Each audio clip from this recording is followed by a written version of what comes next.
What's going on, guys? I'm Jaye the Black. Shout out to everybody that's tuning in. I have to speak about this, and I'm going to. I posted on Twitter that as long as the media, these black blogs, continue to ignore Kwame Brown and try to paint him as crazy, I'm going to continue to do these videos.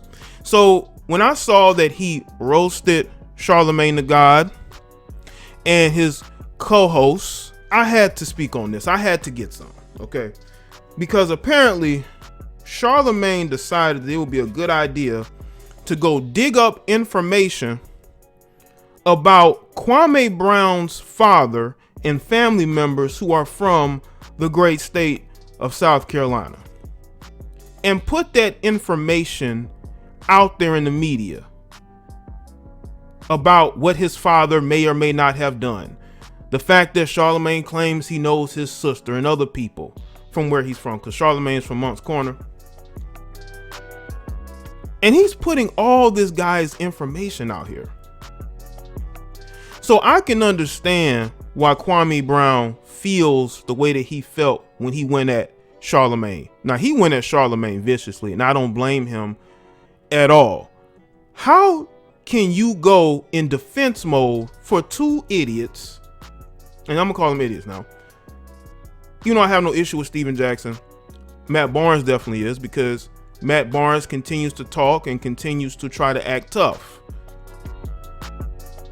To the point to where you're gonna put this guy's family history out there to try to paint Kwame Brown as crazy.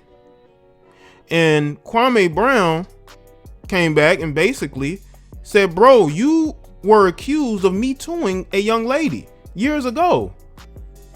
And now people want to ignore it and forget about it and act like that did not happen when it did. But you're trying to paint me as crazy, as somebody that people need to be afraid of. But what about women being afraid to be around you and the things that you've been accused of? And I find it very interesting how Charlemagne is now getting these passes when he was accused of what he was accused of, because anybody else, it would destroy their career. Look at what's going on with Joe Budden. They're trying to destroy him off of him being weird and saying weird things and giving, I'm not even going to go into it, but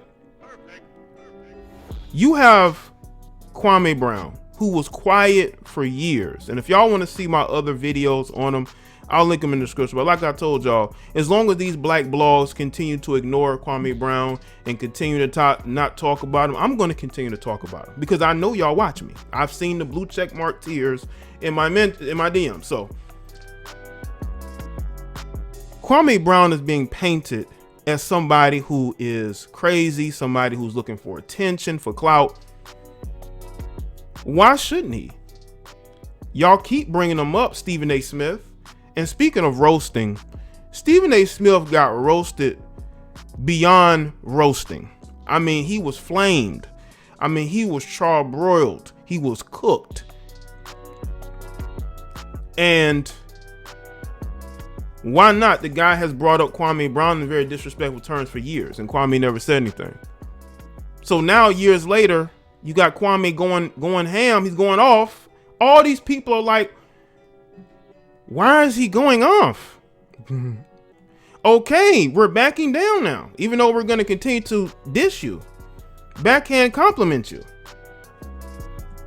And it's like, well, bro, you don't understand respect. You don't understand talking to somebody man to man, not pulling a Matt Barnes and acting tough, talking about you're going to be in Atlanta to do what exactly? Like, what exactly are you going to do? And the thing with Charlemagne is that this is the same guy who got jumped on by some old heads, by some graybeards.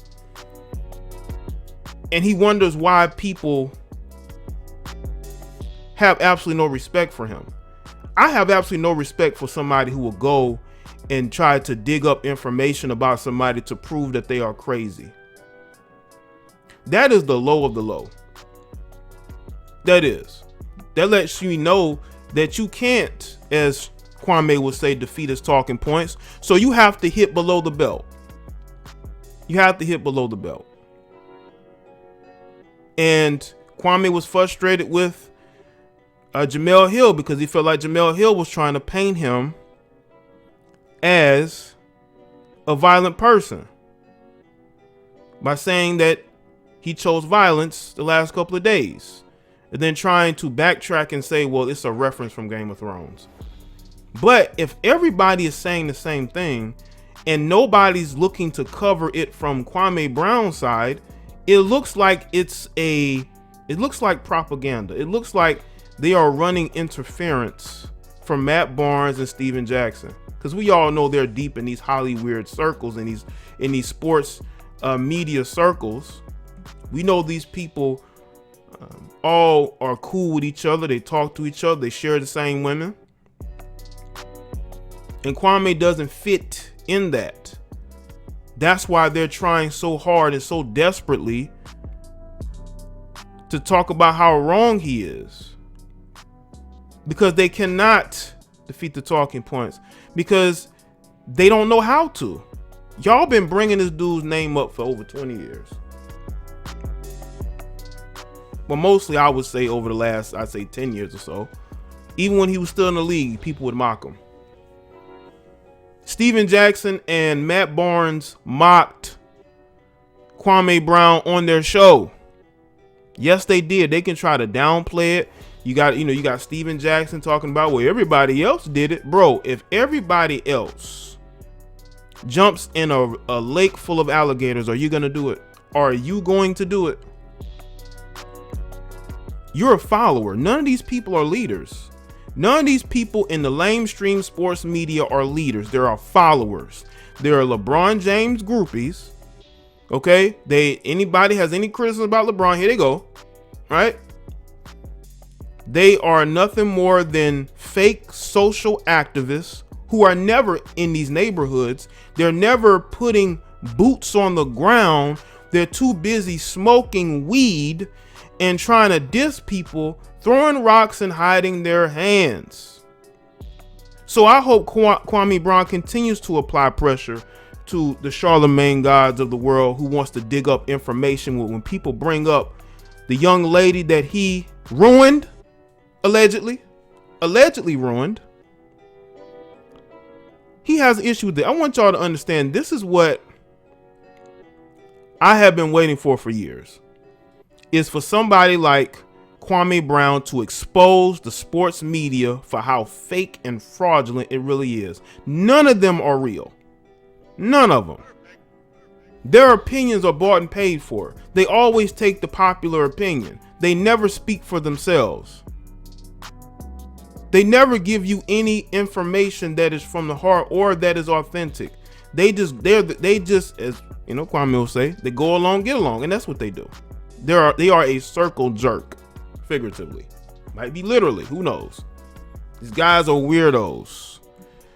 Charlamagne is a lame for what he did, and he is somebody that got away with something, allegedly, and he wants to dig up information to make somebody look violent and crazy. That's what they do. When they want to destroy your reputation, and because they've been destroying Kwame Brown's name for years. They have been destroying this guy's name for years. And now that the people have spoken, the people are listening, the people are siding with Kawhi, it's driving them crazy. I could tell it's driving Matt Barnes crazy, because he went from saying, I'm not going to buy into it, I'm going to take the high road, to you got my Dizzy in your mouth. Oh, I mean, you got my name in your mouth. Oh, really? It's because people like Matt Barnes, his whole life, he's wanted to be a tough guy. He's wanted to fit in, and he never has. Basketball gave him the outlet. And now Kwame is pulling his car, and he don't like it. So that's why he want to do that fake humbleness and then come back on some, I'm going to be in Atlanta, I'm going to put hands on you. You ain't going to do nothing. You're not going to bust one grape. All these people who talk tough are never tough. I've known people who have talked tough, but when you press them, They are not gonna do anything. It's all talk and no action. That's all it is. They're not gonna do nothing. Kwame Brown understands this. That's why he speaks the way he does. Listen, Steven Jackson's not going to do anything. Matt Barnes not going to do anything. Charlamagne's going to hide. He's going to hide behind his blue check mark. He's going to hide behind his friends in the woke sports media. These black blogs that are quiet. They're like, shh, quiet. We can't talk about this. We cannot talk about Kwame Brown. We don't want his reach. Well, guess what? I'm going to continue to make these videos. I posted on Twitter. I posted a tweet and I said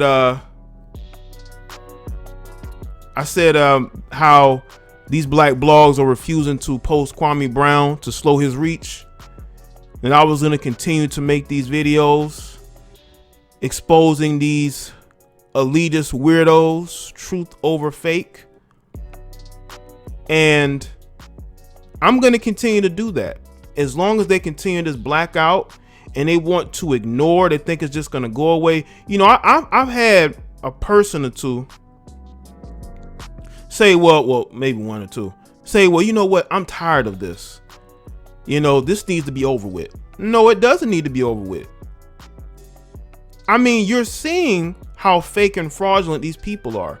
And when somebody comes along and exposes that, you just want it to go away. Why? Is it because he's speaking against your favorite retired NBA players? Dudes who were in their mid-30s still repping gangs? Oh no, we need this. We need all this energy, and I'm going to continue to promote it. If you want to see Kwame Brown's latest live stream, I'll put it in the description box. He has merch. He's selling merch on his Instagram. So y'all go and check that, buy it out. Let's monetize the exposing of these weirdos like Charlemagne, Matt Barnes, Steven Jackson. You know, he even went at some of these other people as well. I mean, Angela, he even went in on DJ Envy. DJ Envy's a guy who wears the skirt and the apron in his marriage, but his wife pretends as if he doesn't. But okay. But yeah, make sure y'all go and check that out, man. Make sure y'all like this video and share it.